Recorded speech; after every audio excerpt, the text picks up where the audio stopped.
Perhatikan baik-baik di belakang kedua gadis itu. Ada gelombang besar setinggi 10 meter. Ternyata ada tsunami.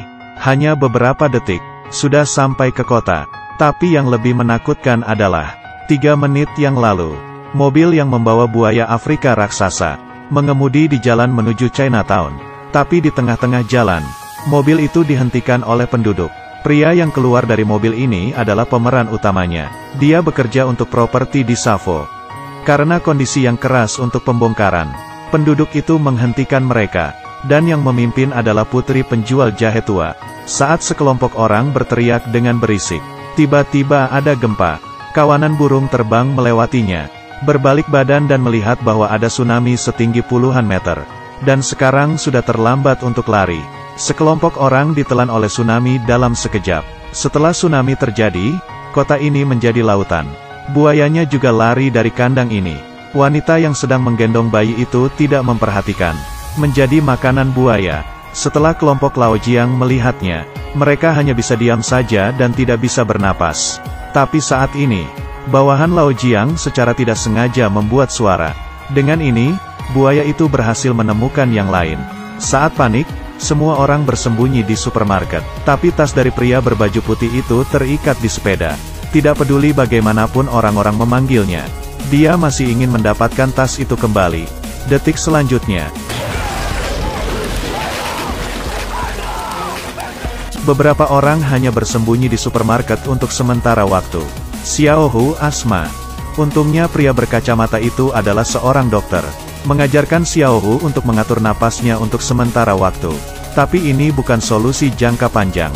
Cara terbaik adalah pergi ke kliniknya untuk mendapatkan obatnya. Tapi saat ini buaya itu masih berada di luar dan tidak bisa keluar sama sekali. Saat mereka kebingungan, Paman Le, pemilik supermarket tiba-tiba berpikir, dapat naik ke klinik lewat saluran ventilasi. Pria berwajah panjang dan dokter itu pergi untuk mendapatkan obat. Pria ini bertanggung jawab untuk menyambungkan saluran ventilasi. Saat waktu bersamaan, penasihat itu menemui Savo, meminta agar lebih banyak orang dikirim untuk menyelamatkan di daerah yang terkena bencana. Tapi Savo sangat serakah untuk kepentingannya sendiri. Memerintahkan bawahan untuk mengalirkan air yang tergenang ke daerah perkotaan utama. Jadi bisa melakukan keduanya. Pertama, itu bisa membuat air di daerah perkotaan cepat turun. Dengan demikian mengurangi kerugian. Yang kedua dapat menguasai daerah Chinatown. Mereka yang tidak pindah, para anggota dewan harus mematuhi meskipun mereka tidak mau.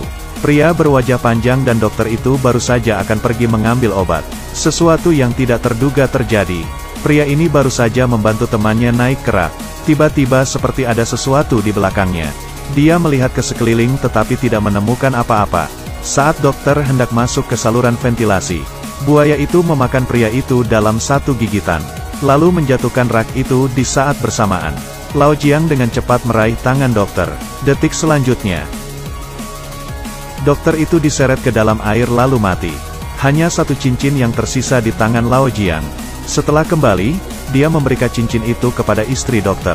Wanita itu langsung menangis. Setelah yang lainnya menghiburnya, dia akhirnya tenang. Tidak lama kemudian, tim penyelamat datang. Mereka menggunakan kesempatan ini untuk menyelamatkan orang, menghancurkan meja dan mendapatkan uang. Kelompok Laojiang melihat seseorang datang, memecahkan gelas, berteriak tanpa henti. Setelah berteriak lama, orang-orang di kapal akhirnya menemukan mereka. Pria itu dengan cepat turun dan mendekati Jiang dan kelompoknya. Periksa situasinya. Laojiang segera memperingati orang itu bahwa ada buaya di dalam air. Tapi tidak ada guna, efek isolasi suara kaca itu terlalu kuat. Pria itu tidak menangkap sepatah kata apapun. Dia berpikir bahwa mereka menyapanya lalu dia tidak peduli. Menunggu penyelamat untuk kembali ke atas kapal. Pria itu pergi. Sama seperti ini, yang lain berhasil dikirim. Pria berambut panjang itu tidak kembali ke kapal tepat waktu. Jadi dia mati dimakan buaya. Sekarang hanya pria berambut pirang yang tersisa. Buaya yang lapar itu menyeret perahu itu. Kemudian memutar-putarkannya, menabrak supermarket itu. Semua orang berlari keluar satu persatu. Pada saat ini istri dokter menyerahkan dirinya. Saat buaya akan keluar, dia menutup pintu itu, menjebak buayanya. Dia juga mati dibunuh buaya itu. Lao Jiang dan lainnya mendengarkan itu di luar supermarket. Jeritan itu sangat mengejutkan. Hujan itu bercampur air mata. Pesawat penyelamat tiba saat orang-orang masih sedih. Sekelompok orang bergegas lari ke atas gedung, terus melambai untuk meminta tolong. Orang-orang di pesawat akhirnya menemukan mereka. Tepat ketika Lao Jiang mengira mereka sudah terselamatkan, helikopter itu menerima pesan dari Safo.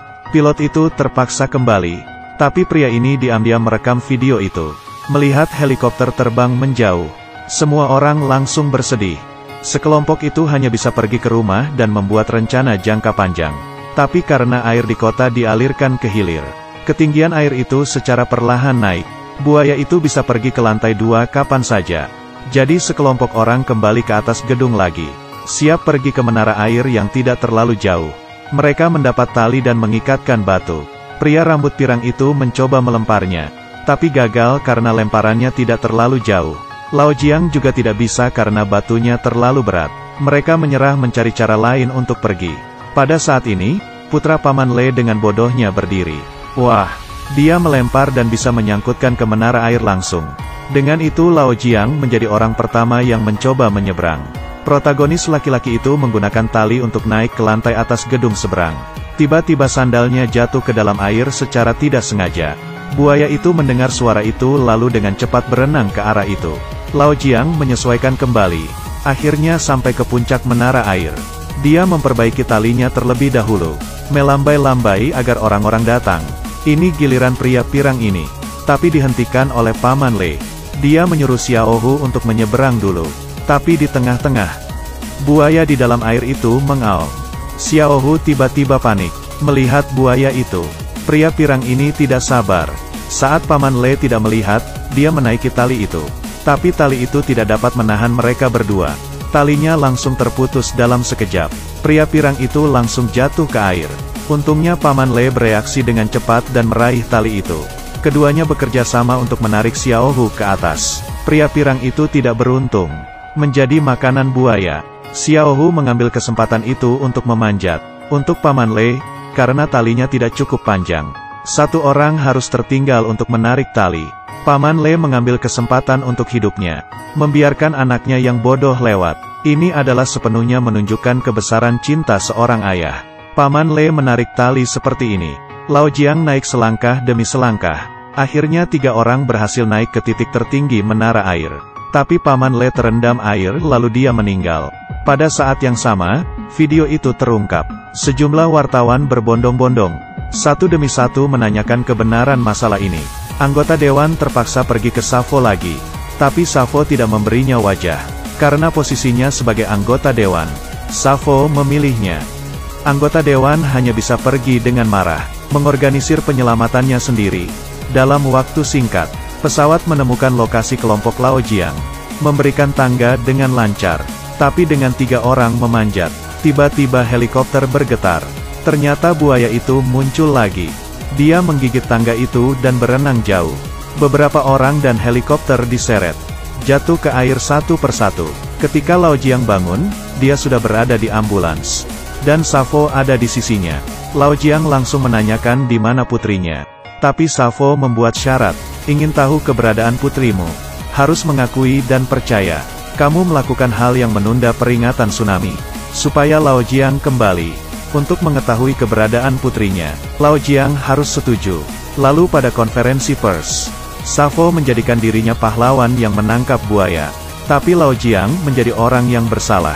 Tapi pada detik terakhir, Lao Jiang dengan tegas berbalik, dan memutar rekaman Safo yang mengancamnya. Safo menggunakan trik berbahaya saat dia melihat masalah besar itu terungkap. Melepaskan buaya dalam sangkar. Membuat kekacauan di sana untuk sementara. Orang-orang berlarian. Lao Jiang langsung menanyakan keberadaannya. Tapi Safo berkata bahwa dia satu-satunya yang selamat. Setelah berbicara tentang anggota kongres, dia membawa Safo pergi.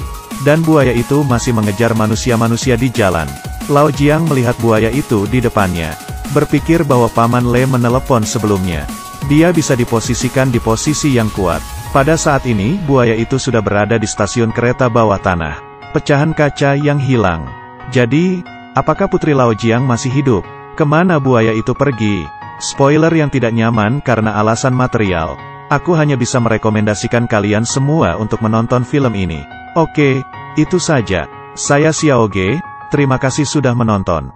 Jangan lupa subscribe. Selamat tinggal, kita akan berjumpa lain waktu.